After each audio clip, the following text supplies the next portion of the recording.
There is a silent pain many people don't talk about. It is not illness. It is not money. It is something deeper. It is the feeling of being ignored in your own home, of speaking and not being heard, of existing but not being felt. Many elders say, I worked all my life, I raised my children, but now I feel invisible. And the question arises, why does respect sometimes fade with age? And more importantly, can it be earned back? Let's understand this gently, step by step. Respect is not a switch that turns on in youth and off in old age. It is more like a relationship climated changes with time, behavior, and emotional experience. In the early stages of life, parents naturally occupy a position of authority. Children depend on them for everything: food, safety, decisions, survival. In that dependency, respect is automatic. But as children grow, something shifts quietly. They begin to form their own identity, their own opinions, their own decisions, their own emotional world, and now respect is no longer given by default. It becomes earned through interaction. The problem is not aging itself. The problem is the transition is not understood emotionally. Many parents continue speaking from a position of authority, while children are now living in a world of equality and independence. This mismatch creates emotional friction. And slowly, what was once natural respect turns into polite distance, reduced communication, emotional formality, not because love is gone, but because the relationship structure has changed and no one adjusted to it. When change is not acknowledged, connection weakens quietly. Advice is beautiful when it is offered with humility. It becomes heavy when it is delivered as superiority. Many elders believe, I am only guiding them.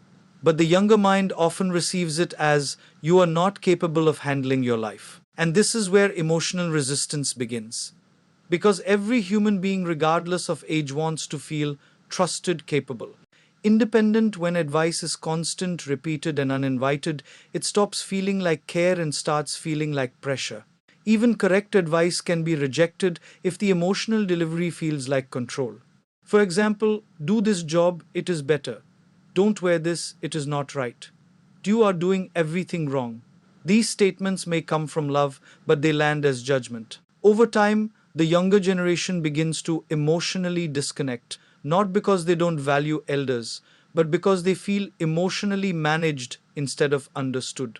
And here is the painful truth: when people feel controlled, they may obey outwardly, but they stop respecting inwardly. Respect grows in freedom, not pressure. One of the biggest emotional misunderstandings in families today is interpreting silence as rejection. A child not calling every day is often seen as, they don't care. They have forgotten me. I am no longer important. But modern life is mentally overloaded in ways older generations often didn't experience. Today's young adults are dealing with job pressure, financial uncertainty, constant digital noise, emotional burnout, social expectations. Their silence is often not emotional absence, it is mental exhaustion. They are not always away emotionally. They are often just overloaded mentally. But when this silence is misunderstood, elders may respond with hurt, repeated complaints, emotional guilt, comparisons with others. This creates a loop. Child withdraws more, parent feels more ignored, emotional gap increases. What breaks this cycle is understanding this simple truth. Silence is not always rejection. Sometimes it is survival. And when elders respond with calm understanding instead of emotional pressure, children often naturally return closer. Because nobody disconnects from warmth, they disconnect from pressure. Respect is not a logical decision, it is an emotional experience. People don't say, I will respect you because you are older. They say consciously or unconsciously, I feel good when I am with you. When conversations become dominated by complaints about life, constant reminders of sacrifices, repeated emotional pain, comparison between past and present, then relationships slowly lose emotional lightness. And without lightness, connection feels heavy. Even love starts feeling like responsibility instead of joy. Children may still love their parents deeply, but they begin to avoid emotional interaction because every interaction feels like guilt, correction, emotional weight, and slowly emotional distance replaces natural closeness. This is not rebellion, it is emotional self protection. The core issue is not lack of love, it is lack of emotional ease. When presence becomes peaceful, respect naturally returns. When presence becomes heavy, people slowly step back even if they care deeply.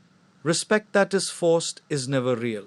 It is compliance, not connection. You may demand attention, obedience, visits, phone calls, but those are actions, not emotions. Real respect comes when people feel internally moved to connect with you. And that happens when they see transformation, not demand. People begin to respect again when they notice emotional stability instead of constant frustration, patience instead of reactive anger, understanding instead of judgment, calm presence instead of emotional pressure, because transformation is powerful, it speaks louder than instructions. A calm person becomes emotionally safe to approach. And emotional safety is the foundation of respect. You cannot pull people closer through pressure, but you can become someone they naturally feel drawn toward again. One of the deepest emotional traps in later life is the desire to be constantly acknowledged. This shows up as repeated calls, emotional reminders asking why they don't come, seeking validation through attention, but attention that is demanded often feels like pressure to others. The paradox is the more you chase it, the more it moves away. Because emotional energy matters more than words. When someone becomes emotionally balanced, less reactive, internally peaceful, content, even in solitude, they start carrying a different presence. And that presence is deeply attractive, not in a romantic sense, but in a human sense. People feel, I feel calm around them, and that feeling brings them back naturally. Because humans are always drawn to emotional safety, not emotional demand. Communication is everything, but tone decides whether it builds bridges or walls. Compare these two: you never care about me, I really miss spending time with you. The first creates guilt and defense. The second creates softness and reflection. When communication becomes rooted in blame, comparison, emotional disappointment, it creates resistance. But when communication becomes honest, soft, emotionally open, it creates closeness. People don't run away from emotions, they run away from emotional pressure. If children feel they are constantly failing emotionally, they may feel overwhelmed, anxious, or depressed. They will avoid communication to protect themselves. But if they feel emotionally safe, they will return even if they are busy. Ego is silent but powerful in relationships. Sometimes it hides behind experience. In my time, things were better. I know what is right for you. Thought you should listen to me. But younger generations are not just looking for correctness, they are looking for understanding. When every conversation becomes a lesson, the relationship becomes one sided. And in one sided emotional spaces, connection weakens. Letting go of always being right does not mean losing wisdom. It means choosing relationship over control. Even a simple shift like, maybe I see it differently, but tell me how you feel about it, opens emotional doors that authority alone cannot open. Respect returns when people feel they are trying to understand me, not just correct me. Emotional dependency sounds like, I need you to talk to me, otherwise I feel alone. Emotional availability sounds like, I am here when you need me, without pressure. One creates obligation, the other creates comfort.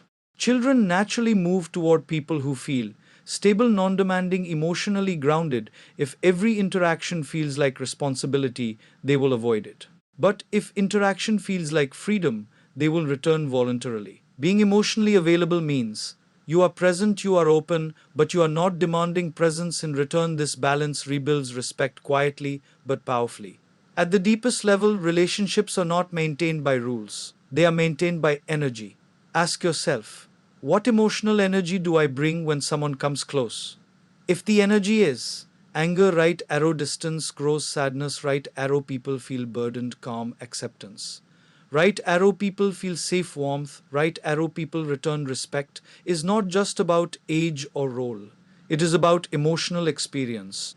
People stay close to those who make them feel accepted, understood, unjudged, emotionally light. When your presence becomes peaceful, you don't need to ask for respect. It quietly returns on its own. Because people always come back to spaces where they feel emotionally safe. Respect doesn't truly fade with age, it fades with misunderstanding. And it returns not through authority, but through awareness, softness, and emotional maturity.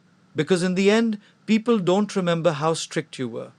They remember how safe they felt with you, how heard they felt, how peaceful your presence was, and when that returns, respect naturally follows.